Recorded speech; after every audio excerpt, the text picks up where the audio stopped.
Hello and welcome back to your own channel medico Swami. अगर अभी भी आपने चैनल को सब्सक्राइब नहीं किया है तो चैनल को सब्सक्राइब करके ज़रूर रखें। एमपीएमएसयू की हर एक नोटिफिकेशन को जल्दी से जल्दी पाने के लिए, एग्ज़ाम रिलेटेड और एग्ज़ाम में क्या आने वाला है, कैसे अटैम्प्ट करना है, ये सब सारी चीज़ें जानने के लिए चैनल को सब्सक्राइब करना बहुत ज़्यादा ज़रूरी है। इसके पहले जो वीडियोस बनाए हैं, अगर आप लोगों ने वो नहीं देखे हैं तो आप प्लेलिस्ट में जाकर के चेक कर सकते हैं। फाइनल ईयर के लिए मेनली चल रहा है community medicine, practice of medicine, repertory, Organon और मटीरिया मेडिका।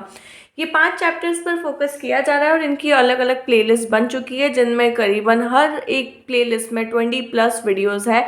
तो आप जाकर के सारे का सारा चेक कर सकते हो। आज हम लोग ऑर्गेनॉन से स्टार्ट करने वाले हैं, तो आपको वीडियो पूरा देखना है।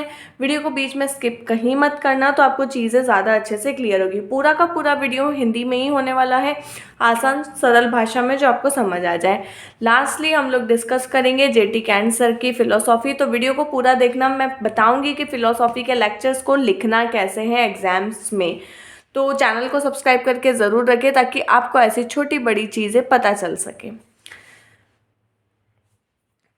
डॉक्टर हैनीमैन की बायोग्राफी हम सभी लोगों ने पढ़ रखी है। मैं एकदम शॉर्ट इंटरव्यू दूंगी आपको। बहुत सारी चीज़ें हैं जो शायद मैं इसमें ना बता पाऊँ, लेकिन क्योंकि हम सब लोगों ने इसको पढ़ रखा है तो मैं बहुत ज़्यादा समय नहीं लूँगी इन चीज़ों में, क्योंकि हम लोगों को बहुत सारी चीज़ें वो कंप्लीट करनी है जो आप लोगों ने नहीं पढ़ के रखी है। 10 अप्रैल 1755 को हैनीमैन सर बॉर्न हुए थे। एक गांव था जिसका नाम था मिसन इन सैक्सोनी, जर्मनी में है ये सब कुछ। उनकी पिताजी का नाम था क्रिश्चियन फ्रेडरिक सैमुअल हैनीमैन। ठीक है, गॉटफ्रेड हैनीमैन जो थे, उनकी मदर का नाम था जोहाना क्रिश्चियन, जिन्होंने उन्हें पढ़ना लिखना सिखाया। उनको टाउन स्कूल में भेजा था 20 जुलाई 1767 को।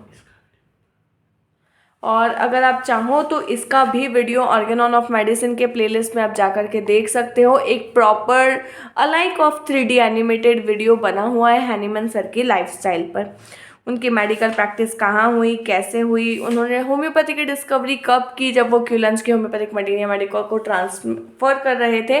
तो उन्होंने देखा कि जो बीटर टेस्ट था उसकी वजह से मलेरिया के सिम्टम्स जा रहे थे। तो हैनीमैन सर हमारे जैसे तो थे नहीं कि हमने हाँ ठीक है बेलाडोना से सडन वायलेंट चीज़ें ख़त्म हो जाती है तो हो जाती है, हम बस पढ़ रहे हैं और अप्लाई कर रहे हैं। हमने कभी ऐसा सोचा ही नहीं कि ऐसा क्यों होता है। बट होते हैं ना कुछ कुछ लोग जो जानने में ये होते कि ऐसा होता है तो क्यों होता है, कड़वे से ही क्यों ठीक होता है, दूसरी चीज़ें भी कड़वी होती है उससे क्यों नहीं ठीक होता है। तो उन्होंने फिर रिसर्च करना चालू किया। 4 ड्रामचेस खुद ने लिए, खुद पर, अपनी फैमिली पर, फ्रेंड्स पर, सब पर उन्होंने चेक किया।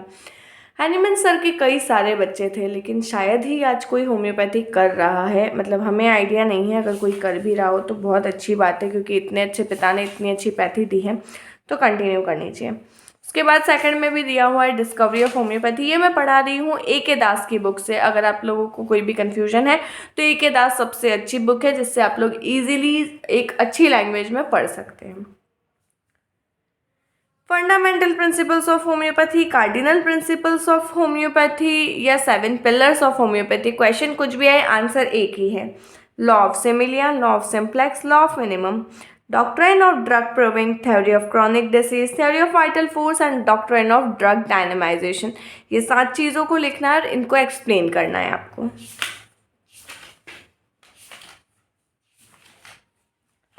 अब आता है ऑर्गेनॉन क्या है, कैसे बना है। तो ऑर्गेनॉन एक ग्रीक वर्ड से डिराइव हुआ है जो है ऑर्गेनम, जिसका मतलब होता है वर्क, साइंटिफिक इन्वेस्टिगेशन, थॉट या सिस्टम ऑफ लॉजिक। जो फर्स्टली यूज हुआ था ये वर्ड, वो था ग्रीक फिलोसोफर एरिस्टोटल सर के द्वारा। ऑर्गेनॉन ऑफ मेडिसिन की डेफिनेशन अगर देखी जाए तो वो क्या होगी।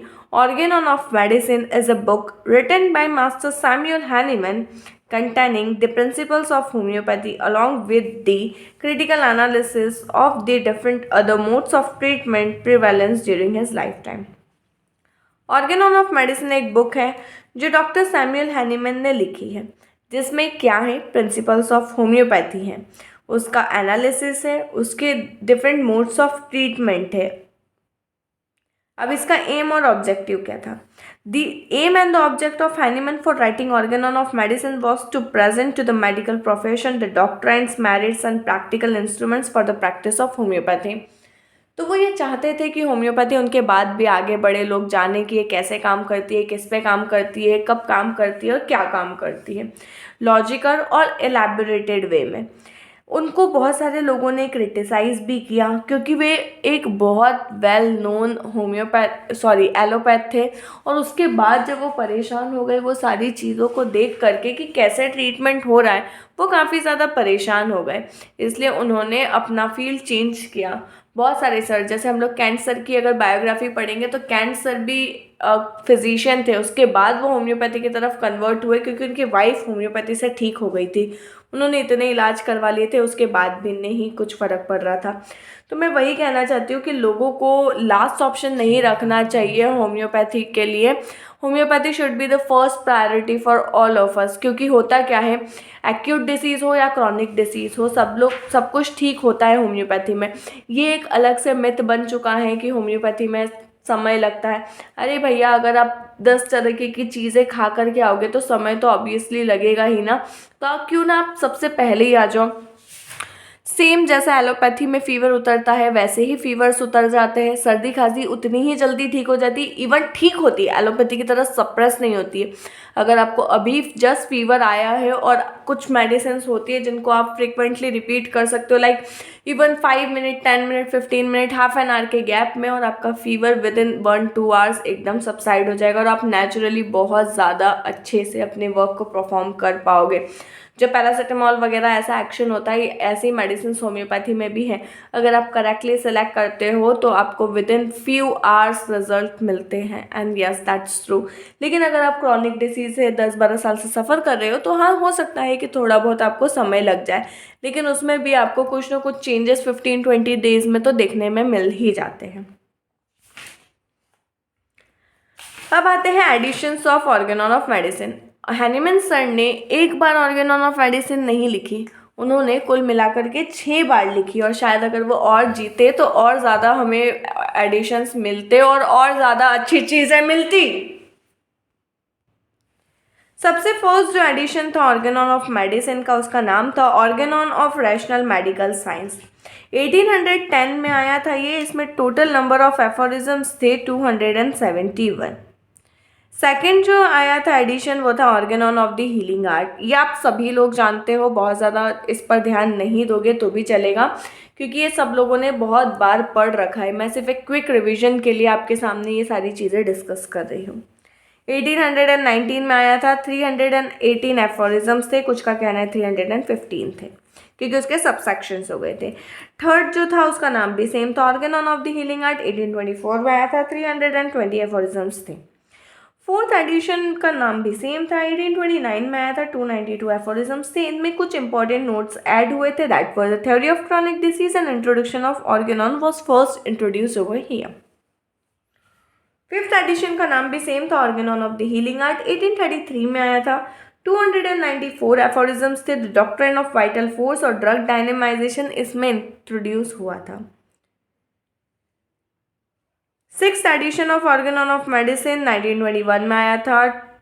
291 एफोरिज्म्स थे और ये 78 years after the death of master Samuel Hahnemann के ये पब्लिश हुआ था, और इसमें 50 मिलीसिमल पोटेंसी जो था उसको इंट्रोड्यूस किया था।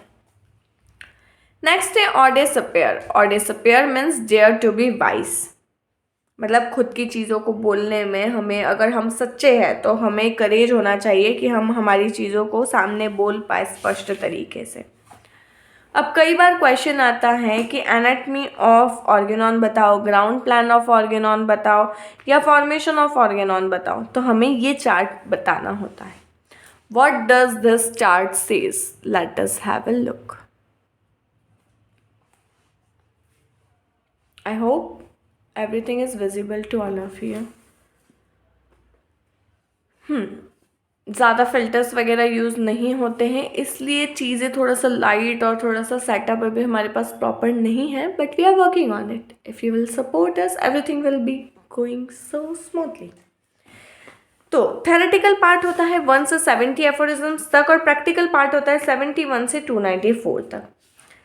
1 से 70 एफोरिज्म्स में क्या क्या दिया गया है? Mission of physician and highest ideal of cure, ये दोनों आपको याद एकदम एग्जैक्टली सेम होने चाहिए कि फर्स्ट एफोरिज्म मतलब स्टार्टिंग के आपको 6 एफोरिज्म्स तो ऐसे याद होना चाहिए कि बस किसी ने पूछा और आपने बोलना चाहिए line to line, comma to comma, and everything should be as it is, जैसा कि स्टेट किया गया है वैसा ही। जैसे फर्स्ट एफोरिज्म क्या है? The physician's high and only mission is to restore the sick to health to cure as it is सम।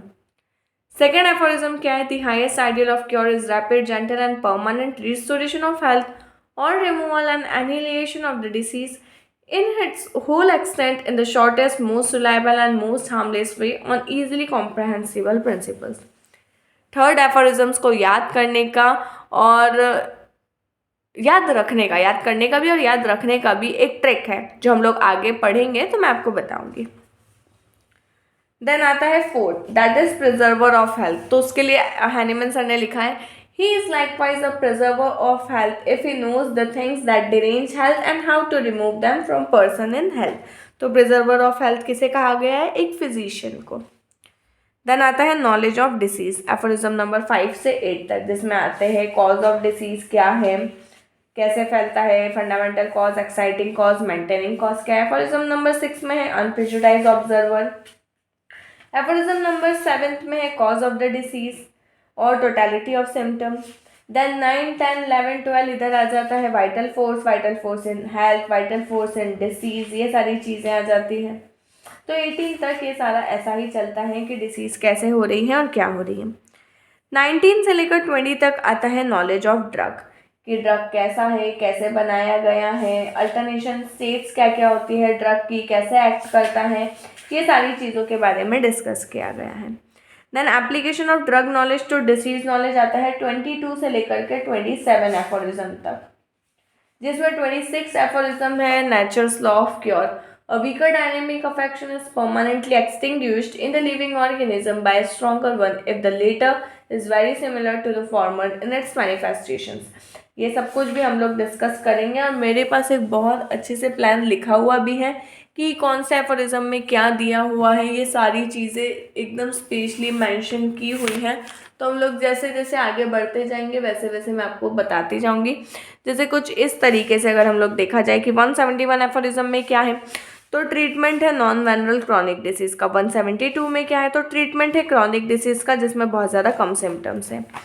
246 से 258 तक दिया है modes of employment of remedy in chronic disease. 264 से 271 तक दिया है होम्योपैथिक फार्मेसी। तो ऐसा करके पूरा चार्ट बना हुआ है पूरे 291 एफोरिज्म्स तक। तो हम लोग धीरे धीरे करके वो सारी चीज़ें भी पढ़ेंगे। तो चैनल के साथ इसलिए बना रहना आपका बहुत ज़्यादा इम्पॉर्टेंट है। देन आता है knowledge of choice of remedy, different modes of treatment, superiority of homeopathic therapeutics 28 से लेकर 70 तक। तो ये तो हो गया हमारा थेरेटिकल पार्ट। अब आते हैं हम लोग प्रैक्टिकल पार्ट की तरफ। तो प्रैक्टिकल पार्ट है 71 से 294 तक, जिसमें सबसे पहला आता है 3 points necessary for cure. Aphorism number 71 में ये दिया हुआ है। तो वो 3 पॉइंट क्या है जो क्योर के लिए ज़रूरी है, ये हम लोग डिस्कस करेंगे बाद में। देन है classification of disease, acute, chronic, sporadic, endemic, ये सारी चीज़ों को हम लोग डिस्कस करेंगे। 83 से लेकर के 104 तक दिया हुआ है case taking. Knowledge of medicinal powers दिया हुआ है 105 से लेकर के तो 145 तक। Most suitable method of employment of medicine to a patient 146 से 261 तक दिया हुआ है। अलाइड प्रॉब्लम्स ऑफ ट्रीटमेंट में 4 चीज़ें हम लोगों को देखने के लिए मिलती हैं। That is diet in acute disease कैसी होनी चाहिए, क्या होनी चाहिए, 262 263 में बताया गया है। प्रिपरेशन ऑफ मेडिसिन की मेडिसिन को कैसे प्रिपेयर करना है 264 से 271 तक बताया गया, जिसे होम्योपैथिक फार्मेसी पार्ट भी कहा गया है। देन आता है एडमिनिस्ट्रेशन ऑफ मेडिसिन जो 272 से 292 तक बताया गया है। और मैस्मेरिज्म एंड बाथ या ऑक्सिलरी मोड ऑफ ट्रीटमेंट 293 से 294 तक में बताया गया है।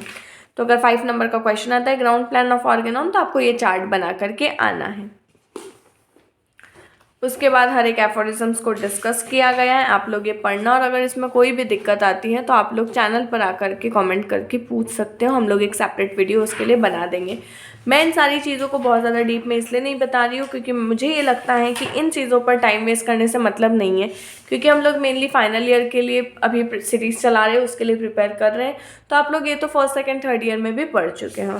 जो चीज़ें डिफ़िकल्ट होगी वो मैं आपको खुद से बताती जाऊँगी।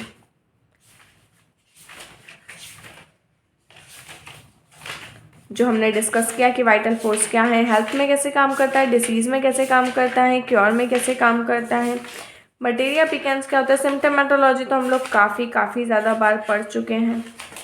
डिफरेंट मोड्स ऑफ ट्रीटमेंट क्या है, एंटीपैथी क्या है, एलोपैथी क्या है, आइसोपैथी क्या है, होम्योपैथी क्या है, ये सब आपको पता होना चाहिए क्योंकि एक न एक पैथी पर तो क्वेश्चन आता ही आता है। Now modus operandi of homeopathic cure हम लोग डिस्कस करेंगे। इसके बाद कैंसर का फर्स्ट लेक्चर हम लोग पढ़ेंगे। A medicine is applied homoeopathically to a sick person. Homoeopathically मतलब single similar medicine with minimum dose हम लोग पेशेंट को देंगे, एक कॉन्स्टिट्यूशनल रेमेडी जो देंगे हम पेशेंट को, वो अफेक्ट करेगी मॉर्बिडली डिरेंज्ड वाइटल फोर्स को of the individual through the medium of sentient faculty of the nerves. उसके बाद क्या होगा, stronger similar medicinal disease produce होगी प्राइमरी एक्शन ऑफ मेडिसिन की वजह से। जो स्ट्रॉन्गर सिमिलर मेडिसिनल डिसीज होगी वो परमानेंटली एक्सटिंग्विश हो जाएगी वीकर सिमिलर नेचुरल डिसीज से। वाइटल फोर्स अब मेडिसिनल डिसीज़ है और जो मेडिसिनल डिसीज़ है वो दो वे में चली जाती है। Medicinal disease gradually becomes weaker and weaker, क्यों? क्योंकि माइन्यूटनेस ऑफ डोज होती है, इंटरवल कम होता है, duration of action of medicine fix होता है। अब वाइटल फोर्स दोनों से ही फ्री है, डिसीज से भी और मेडिसिनल फोर्स से भी। सारी चीज़ों से फ्री होने के बाद वाइटल फोर्स वापस से अपनी हेल्दी लाइफस्टाइल में आ करके नॉर्मल चीज़ें को एक्ट करने लगता है। देखिए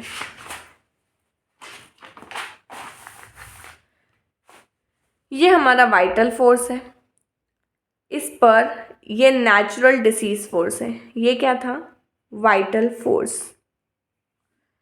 ये जो है ये है नेचुरल डिसीज फोर्स जो कि स्ट्रॉन्गर है वाइटल फोर्स से।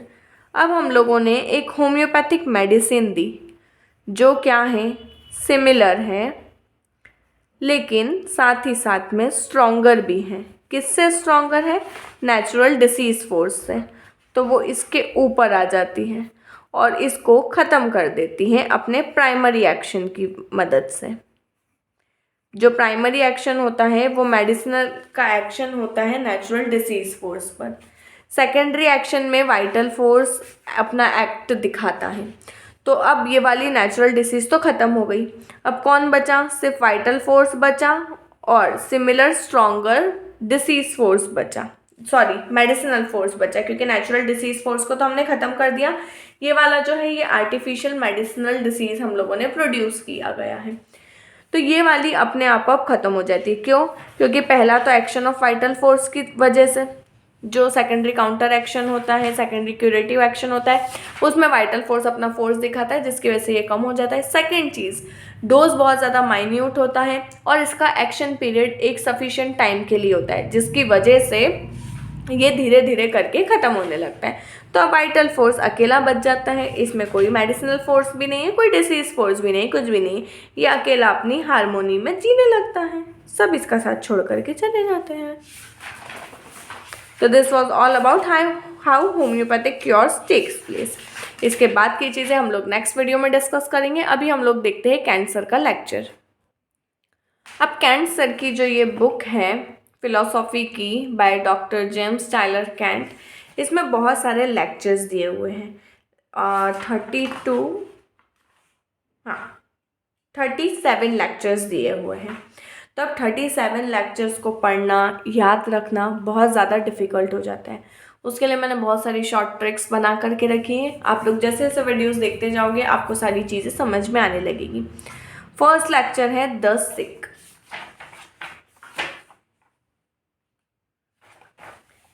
यहाँ से स्टार्ट होता है, इन्होंने बताया है सिक क्या होता है, कैसा होता है। फर्स्ट एफोरिज्म को इन्होंने डिस्कस किया है अपने लेक्चर्स में। 17 से 25 तक ये चल रहा है। तो इतना सारा पढ़ना और पेपर के टाइम पर रिवाइज करना, ऐसी एक बुक नहीं है, 3 बुक है, उसके बाद ऑर्गेनॉन भी अपने खुद में है। तो इसके लिए हम लोगों ने ये शॉर्ट ट्रिक्स बनाई हैं। आपको सिर्फ इतना याद रखना है और इसमें से आपको 5-6 पॉइंट्स भी याद रह जाएंगे तो भी काम आपका हो जाएगा। समरी देखेंगे इसकी कि सिक के बारे में डॉक्टर कैंट ने क्या बताया। Allopathic system of medicine, experiences and opinions. Homeopathy किन किन प्रिंसिपल्स पर बेस्ड है वो सारे उन्होंने डिस्कस किए, जो 7 प्रिंसिपल्स हम लोगों ने बताए हैं। Allopaths consider the tissue changes as disease. Allopaths क्या कंसीडर करते हैं कि अगर कोई भी टिश्यू में चेंजेस आए हैं तो डिसीज हुई है, लेकिन होम्योपैथी का कंसेप्ट तो इससे काफ़ी ज़्यादा अलग है। Homeopaths believe man is prior to the organs, और ऑर्गन्स के पहले मैन को होम्योपैथ्स रखते हैं। There are no disease but the sick people. Homeopathy के लिए sick person as a whole होता है, एज एन इंडिविजुअल होता है। और एलोपैथ्स के लिए क्या, इसका लीवर खराब है, इसकी किडनी खराब है, और हम लोग ध्यान देते हैं कि ये इंसान खराब है जिसकी वजह से इसका लीवर और किडनी खराब हुआ है। तो इंसान इम्पॉर्टेंट होता है। The mind is the key to the man, और माइंड है जो उसकी वजह से हम लोग मैन तक पहुंच सकते हैं, क्योंकि बहुत सारी डिसीजेस हम लोग देखते हैं, हमारी जितनी भी मेडिसिन देखेंगे हम उसमें माइंड को इम्पोर्टेंस दिया। और कैंट सर ने तो सबसे ज़्यादा इम्पोर्टेंस मेंटल सिम्टम्स को ही दिया हुआ है। तो जहाँ दिमाग खराब वहाँ नसीब खराब, और जहाँ नसीब खराब वहाँ तबीयत खराब, मतलब सभी खराब खराब खराब। तो ऐसा हमें नहीं होना है, इसलिए हमें हमारे दिमाग को एकदम शांत रखना है। Will and understanding constitutes the internal man. जो उसकी इच्छाएं होती है, जो उसकी समझदारी होती है, उसी की वजह से वो इंटरनली उसे असिस्ट करती हैं। Disease always proceeds from the mind to the physical economy. Kent sir का हमेशा से ही कहना है कि दिमाग से ही चीज़ें फिजिकल लेवल तक आती है, पहले वो मेंटल लेवल पर होती है कहीं ना कहीं, तभी वो फिजिकल साइंस और सिम्टम्स के रूप में बाहर आती है। आप चाहो तो एक पेन और पेपर लेकर के बैठो तो आप ये लेक्चर्स के पॉइंट्स ऐसे कैसे लिख सको।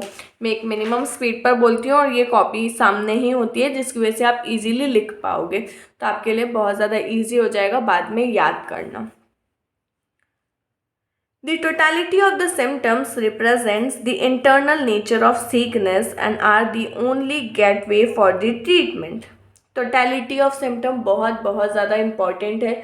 आप 1 या 2 सिम्टम ले करके कोई भी मेडिसिन तक नहीं पहुंच सकते हो, क्योंकि हर एक मेडिसिन में हेड है, नोज़ है, ईयर है, हियर है, हियरिंग है, उसका एब्डोमेन है, स्टूल है, रेक्टम है, एक्सट्रीमिटीज़ है, रेस्पिरेशन है, सर्कुलेशन है। तो आप सिर्फ 2 सिम्टम लेकर के एक सिंपल सिंगुलर मेडिसिन पर नहीं पहुंच सकते, और आप चाहते हो एक रैशनल परमानेंट क्योर, तो आपको होम्योपैथिकली सिमिलर मेडिसिन ढूंढना ही होगा, जो कि सिर्फ और सिर्फ टोटलिटी ऑफ सिम्टम के बाद ही आप कर पाओगे। Homeopathy really work like miracles, और ये हम लोगों ने हमारी लाइफ टाइम में भी ऑब्जर्व किया है, एक्सपीरियंस किया है।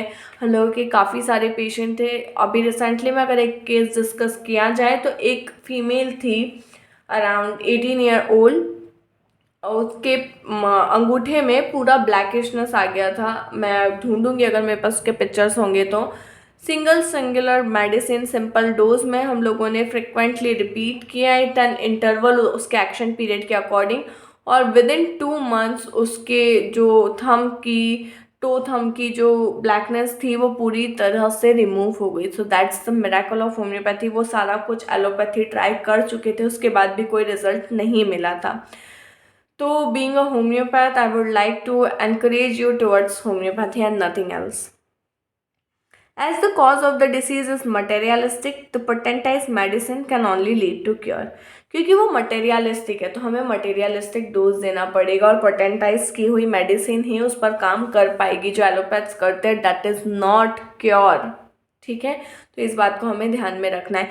तो 10 सिक अकॉर्डिंग टू डॉक्टर कैंट आया, तो आप ये 10 पॉइंट्स लिख करके भी आएंगे तो आपको फुल मार्क्स मिलेंगे। इसमें आप कुछ चीज़ें डिस्कस कर सकते हैं कि होम्योपैथी के प्रिंसिपल्स क्या हैं, होम्योपैथ्स कैसे पेशेंट में बिलीव करते हैं, कैसे डिसीज प्रोसेस में बिलीव करते हैं, टोटलिटी ऑफ सिम्टम्स क्या होता है, कितने टाइप के सिम्टम्स होते हैं। अगर आपको ये पॉइंट्स ऐसे कैसे नहीं याद रहे, तो आप ये चीज़ों को ऐड कर देंगे तो आपका आंसर जो होगा वो लगभग 1 से 1.5 पेज का हो जाएगा। That is more than sufficient for 10 marks.